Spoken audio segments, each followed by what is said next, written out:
vlog at ito na yung unang araw ng ating biyahe papuntang Mindanao, Quezon City to Mindanao. Panoorin nyo itong vlog na to para malaman nyo rin kung magkano yung magagastos, magkano yung roro, magkano yung gas natin. Optional na lang yung pagkain siguro, no?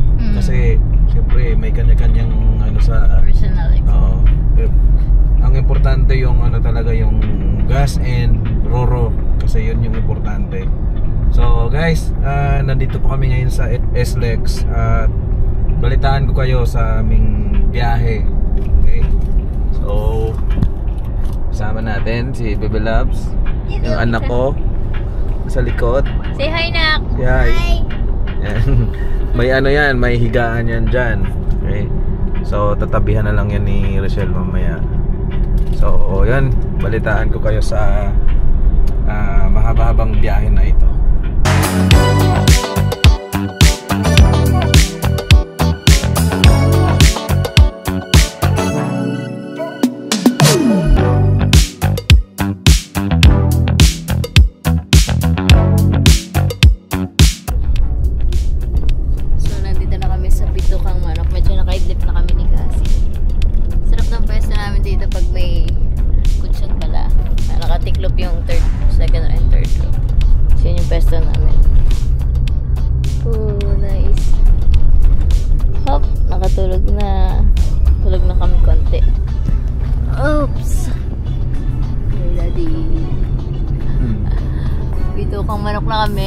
Napakapangit ang daan sa Quezon, Diyos ko po. May nagising na kami. Alright. Lubak-lubak. Oo. Sakit na likod ko. Yung parang tumalon na. Oo. Pababa, tapos biglang talon. Kaya nga nagising na ako eh. Oo, diba? So ayun guys, first stopover Lopez dito, no? Lopez, Quezon. So kailangan muna namin kumain. Yan, so ang daming lubak-lubak dito. Goods pa naman yung ating mga gulong. Why? So, kakain muna kami. Yan, ito yung order natin. Isang papaitan. Ano to ba? Isa? Sinigang. Sinigang. So, isang atay. So, kain muna kami. Bago kaya ulit. Hey! Ayan, dito banda. So, maraming ano dito, maraming humihinto din dito. Dito na kami hindi na kami nakapag-check-in kasi sabi ni Joseph ano na lang, dito na lang daw kasi nga kasya naman kami. Ayan yung pwesto namin, medyo magulo lang pero goods naman yun. Kasi tulog pa. Guys, good morning. Time check 6:10 sa umaga. So nandito kami ngayon sa Santa Elena, yung crossing, yung may stopover dito. At dumating kami dito kagabi ng alas 11. So dito na kami nagpahinga at natulog ako kasi syempre hindi na kami nagdire-diretso kasi wala naman kaming hinahabol na oras. So chill lang ang drive at natulog kami dito sa likod. Yan. Tatlo kami sa likod na natulog. Pero goods naman yung aming pwesto. Right? So ngayon babiyahe na kami uli papuntang Legazpi, Albay. Yan, so 6 hours. Let's go. Guys, update muna tayo sa ating gas. So meron pa tayong mga 1/4 siguro yan. Kalahati siya sa kalahati eh. Yan. 1/4, diba? So yun, 1 hour na lang makarating na tayo ng Cagsawa Ruins sa Mayon. Tapos papakarga lang tayo dito sa ano. Boss, turbo diesel. Oo. Ilan po? Full tank sagad. Wala ba kayong CR dyan na pwedeng maligo, magbayad lang? Wala? Sige. Gusto ko sanang maligo. Full tank. Full tank sagad. Thank you. Mura na kanilang diesel dito. Yung diesel max sa Quezon City 59. Dito ano lang 52. Ayan o. Ayan, full tank ulit. Isang tinakbo natin. Wait lang. Ito pala. Ang tinakbo natin from Manila is 412.8. Tapos nagkarga tayo ng 2,712. Tapos 49 liters. Okay, so ito yung pinakaunang ano natin, pinakaunang karga natin galing ng Quezon City. Okay, so ito total natin lahat ng ating magagastos hanggang Mindanao. Right. Hi. Hi. Ako yung nandito eh.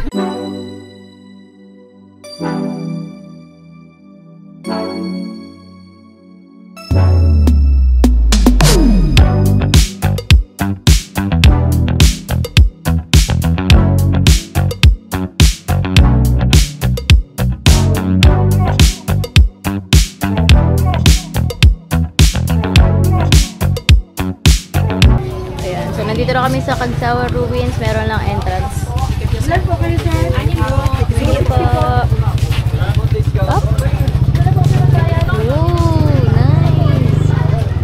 It's good to be back. Narating na kami dito dati. Kami lang ni Joseph, pero nandito na si Cassie. Kain muna tayo dito sa Cagsawa Ruins.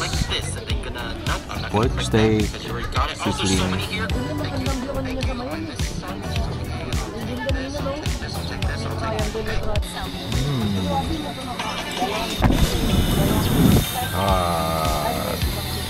Ito na kami sa Cagsawa Ruins.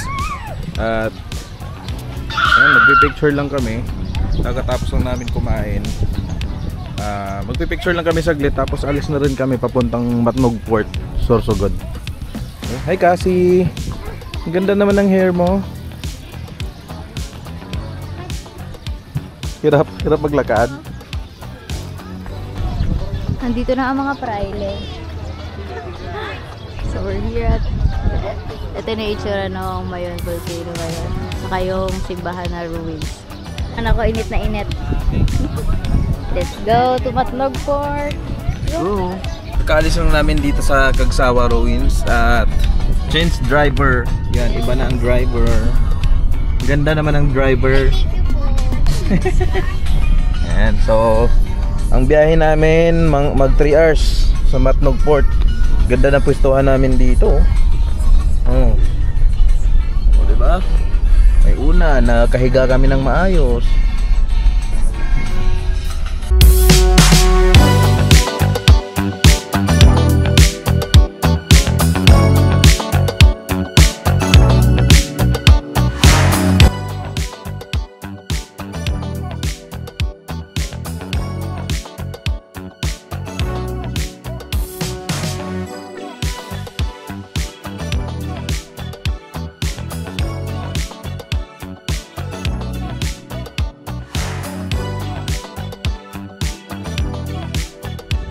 Guys, nakasampa na po sa Pascat. So, akyat muna at makatulog. Ayan, business class.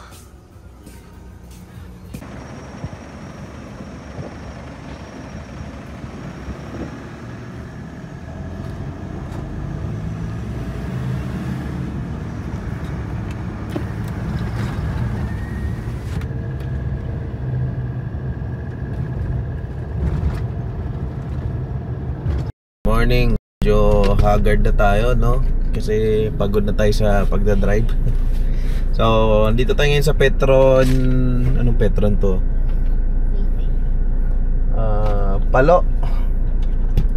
Palo Leyte. So, dito tayo. So, ito yung second ano natin, karga ng diesel. So, tingnan natin. Medyo mura lang dito. Wala lang silang turbo diesel dito. Turbo diesel sana yung ipapakarga ko kasi maganda yung hatak niya.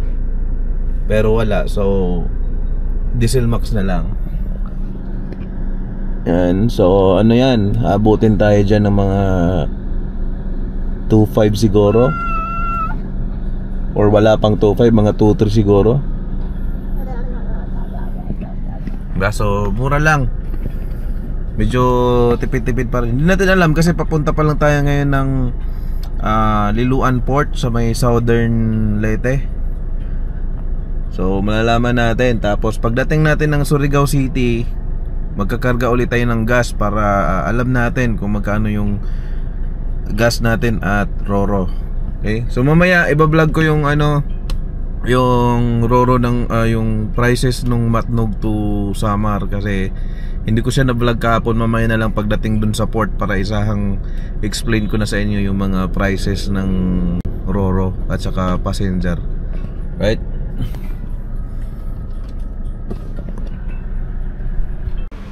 Yes, yan yung karga natin. 2,524. 50 liters yung naubos natin. From saan na nga tayo nagkarga? Albay?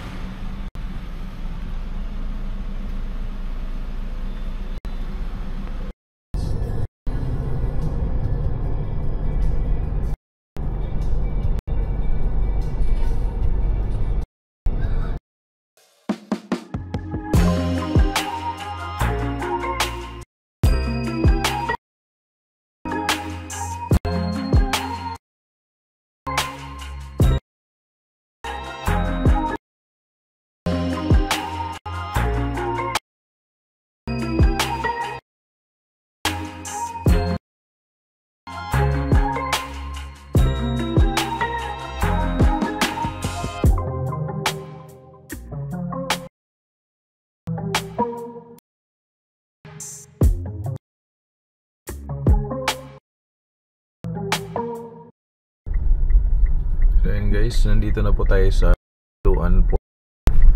At ihinto lang tayo dito. Yun lang natin pamasahin ng Roro.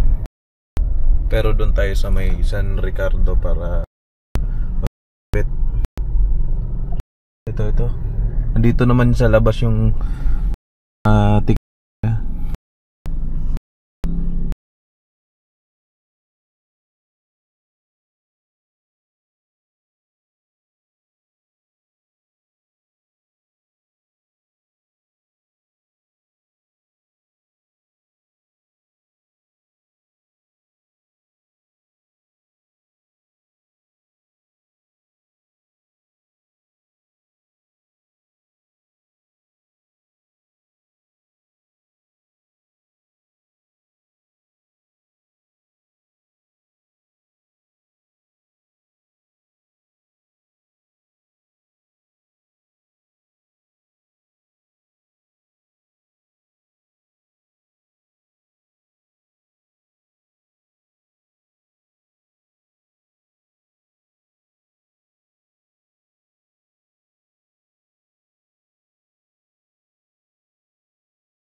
Cedro.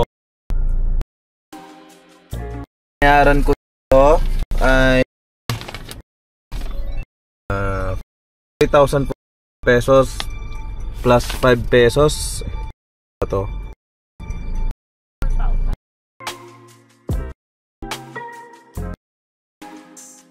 Tapos yung 50 pesos. Wah. So dalawa si Cassie lang binilhan ng ticket. 'di ba? Andito na yung andito na yung Roro at waiting na kami para Surigao. Right? Hi. See.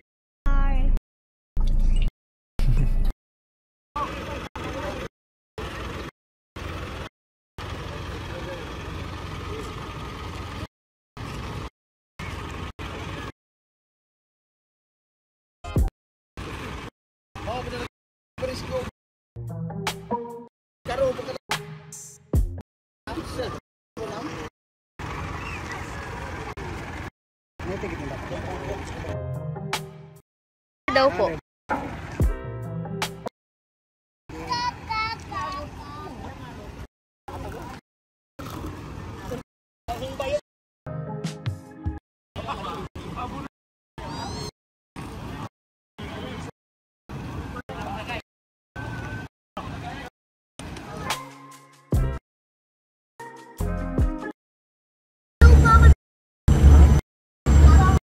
Ah.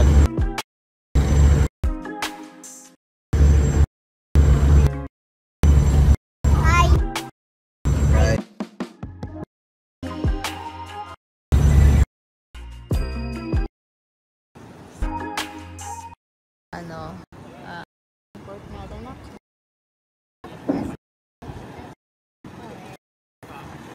Dito na kami sa Surigao. Ito na.